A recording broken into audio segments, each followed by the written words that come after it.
मैं ओवैसी को भी या इंडी गठबंधन के जो लोग भी इस वक्फ कानून के समर्थक हैं, चाहे वो पर्सनल लॉ बोर्ड हो चाहे जमीयत उलमा हिंद हो, मैं सबको खुली चुनौती देता हूं, आओ डिबेट करो, आके डिबेट करके मुझे सिद्ध करो कि वक्फ बोर्ड ये जायज है, इस्लाम में भी जायज है और संविधान के हिसाब से जायज है। मैं भारत के सभी कानून निर्माता सांसदों से कहता हूं, एक बार आप इसको समझिए। मैं तो जेपीसी में प्रेजेंटेशन देने के लिए तैयार हूं। मैं तो कह रहा हूं, एक बार मुझे जेपीसी में 1 घंटे के लिए बुलाइए, जितने सवाल हैं मैं सारे सवालों का जवाब दे दूंगा और मैं संविधान के हिसाब से सिद्ध कर दूंगा कि वक्फ एक्ट अनकॉन्स्टिट्यूशनल है, बिल्कुल गलत है, ये होना ही नहीं चाहिए। और मैं कुरान के हिसाब से भी कह दूंगा, सिद्ध कर दूंगा कि वक्फ एक्ट इस्लाम के हिसाब से बिल्कुल गलत है और कुरान के हिसाब से बिल्कुल गलत है। ये सिद्ध हो जाएगा। दुर्भाग्य आप देखिए, जो मुस्लिम हैं वो भी इसको डिफेंड कर रहे हैं और जो कानून बनाने वाले हैं वो भी इसको डिफेंड कर रहे हैं। मैं सभी पॉलिटिकल पार्टियों से, सभी सांसदों और विधायकों से पूछ रहा हूं, भारत के संविधान के किस पन्ने पे वक्फ लिखा हुआ है? WAQF संविधान के किस पन्ने पे लिखा हुआ है, किस आर्टिकल पे लिखा हुआ है? और यदि नहीं लिखा हुआ है तो ये वक्फ एक्ट कैसे बन गया? किसने बनाया, क्यों बनाया? ये वक्फ एक्ट खत्म होना चाहिए, वक्फ एक्ट को बदलना चाहिए। अरे जिस चीज का जिक्र भारत के संविधान में नहीं है उसको जड़ से खत्म करिए, उसमें बदलाव क्यों होना चाहिए? क्या हिंदुओं के लिए हिंदू बोर्ड और हिंदू ट्रिब्यूनल है क्या?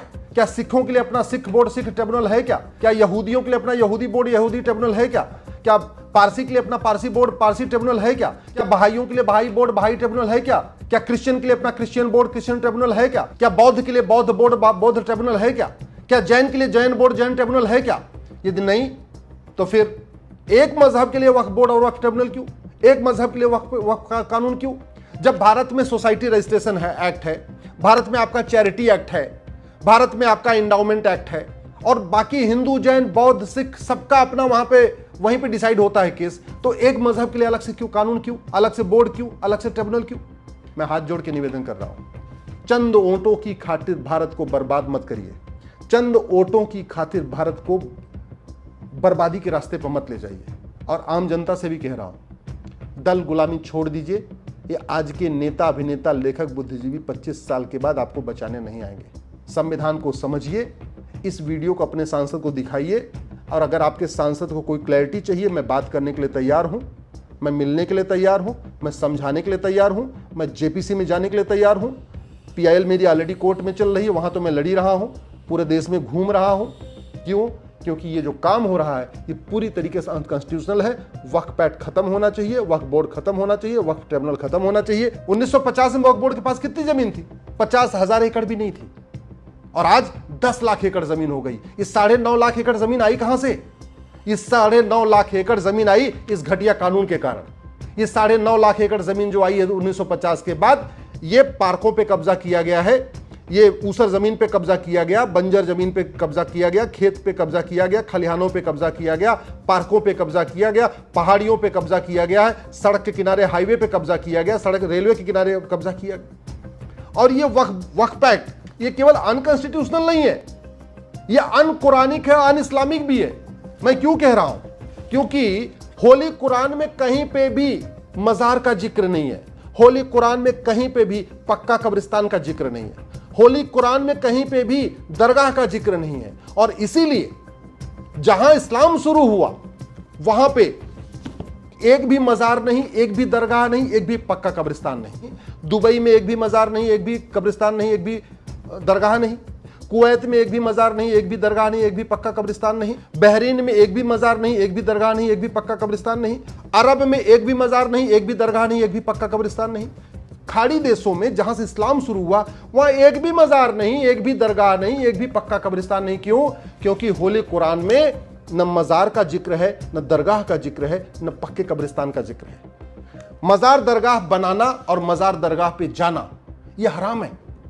और इसीलिए जब G20 का सम्मेलन हुआ दिल्ली में, पूरी दुनिया के राष्ट्राध्यक्ष आए थे, सब लोग गए महात्मा गांधी के समाधि स्थल राजघाट पे, लेकिन अरब के सुल्तान MBS नहीं गए।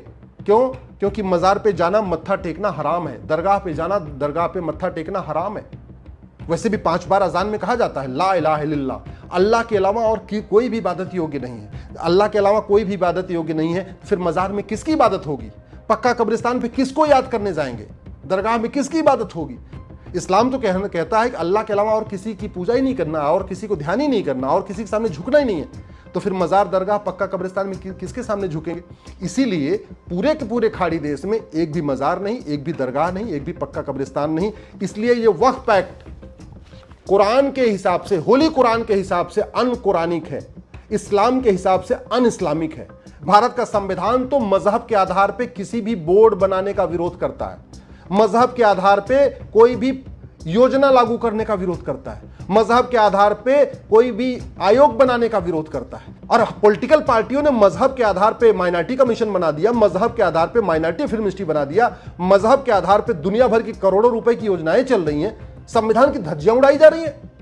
ये सब फिर कहते हैं हम तो संविधान बचा रहे, कोई कह रहा हम संविधान बचा रहे हैं, कोई कह रहा हम संविधान की पूजा करते हैं। संविधान के नाम पे सब कुछ, संविधान की आड़ लेके, संविधान का नाम लेके, बाबा साहब अंबेडकर का नाम लेके संविधान की धज्जियां उड़ाई जा रही हैं। मुझे एक चीज बताओ, जो लोग पाकिस्तान छोड़ के भारत में आए, उनकी जमीनों पे तो जो पाकिस्तान के बासिंदे थे उनका कब्जा हो गया, या तो सरकारों ने ले लिया अपने पास, वहां पे हॉस्पिटल बनाया, स्कूल बनाया, कुछ और बनाया। जो लोग भारत छोड़ के गए पाकिस्तान, उनकी जमीन पे यहां के बासिंदों का कब्जा होना चाहिए या उस पे वक्फ बोर्ड का कब्जा होना चाहिए? जैसे पाकिस्तान से जो लोग छोड़ के भारत आए, उन जमीनों पे जो लोग यहां से मुस्लिम गए थे वहां उनको बसा दिया गया था, वैसे ही जब लोग भारत से छोड़ के पाकिस्तान गए तो जो वो जमीन बची, जो लोग पाकिस्तान से हिंदू आए उनको बसा देना चाहिए। वो वक्फ बोर्ड की कैसे हो सकती है? आप जानते हैं इस वक्फ बोर्ड की मनमानी को, ये वक्फ बोर्ड एक्सटॉर्शन भी करता है और वक्फ बोर्ड कन्वर्जन भी करता है। अमीरों को नोटिस भेज भेज के पैसा वसूली करता है और गरीबों को नोटिस भेज भेज के उनको कहता है कन्वर्ट हो जाओ अगर तो अपनी जमीन बचानी है, अपना घर बचाना, अपना मकान बचाना है, अपना व्यापार बचाना है। आज की डेट में भारत के पास, वक्फ बोर्ड के पास 10 लाख एकड़ जमीन है। मालदीव का क्षेत्रफल 75,000 एकड़ है और भारत में वक्फ बोर्ड के पास 10 लाख एकड़ जमीन है, यानी 12-13 मालदीव तो भारत में वक्फ बोर्ड के ऊपर बन जाएंगे। और बड़ी चालाकी से ओवैसी इस वक्फ के मामले को फ्रीडम ऑफ रिलीजन से जोड़ रहे हैं, जबकि वक्फ का मामला पूरी तरीके से प्रॉपर्टी का मामला है, लैंड का मामला है। और लैंड का मामला सिविल प्रोसीजर कोड 1908 से डिसाइड होता है, लैंड का मामला डिस्ट्रिक्ट कोर्ट से डिसाइड होता है। हिंदू, जैन, बौद्ध, सिख, पारसी, ईसाई, बाकी सबका अगर जमीन का लैंड का मामला होगा, चाहे उन्होंने दान किया या दान लिया या दान दिया, वो डिसाइड होगा डिस्ट्रिक्ट कोर्ट में, सिविल जज के यहां। लेकिन अगर मुस्लिम का मामला है तो अलग से ट्रिब्यूनल में डिसाइड होगा। क्यों भैया, क्यों? ये कोई विशेष दर्जा मिलेगा क्या? फिर या तो एक काम करो, अगर यही करना है तो संविधान के प्रीएम्बल से सेकुलर शब्द हटा दो। अगर वक्फ बोर्ड चलाना है, वक्फ एक्ट चलाना है, संविधान के प्रीएम्बल से सेकुलर शब्द हटा दो और फिर ये मत बोलो सब एक समान होते हैं। और फिर हिंदू, जैन, बौद्ध, सिख, पारसी, ईसाई के लिए अपना बोर्ड बना दीजिए। हिंदू, जैन, बौद्ध, सिख, पारसी, ईसाई के लिए अपना ट्रिब्यूनल भी बना दीजिए। जैसा वक्फ एक्ट है ऐसा अपना हिंदू एक्ट है, ऐसा जैन एक्ट, ऐसा बौद्ध एक्ट, ऐसा सिख एक्ट, ऐसे ही अपना जो है क्रिश्चियन एक्ट, ऐसे ही अपना पारसी एक्ट, ऐसे यहूदी एक्ट, सबका बना दीजिए फिर तो।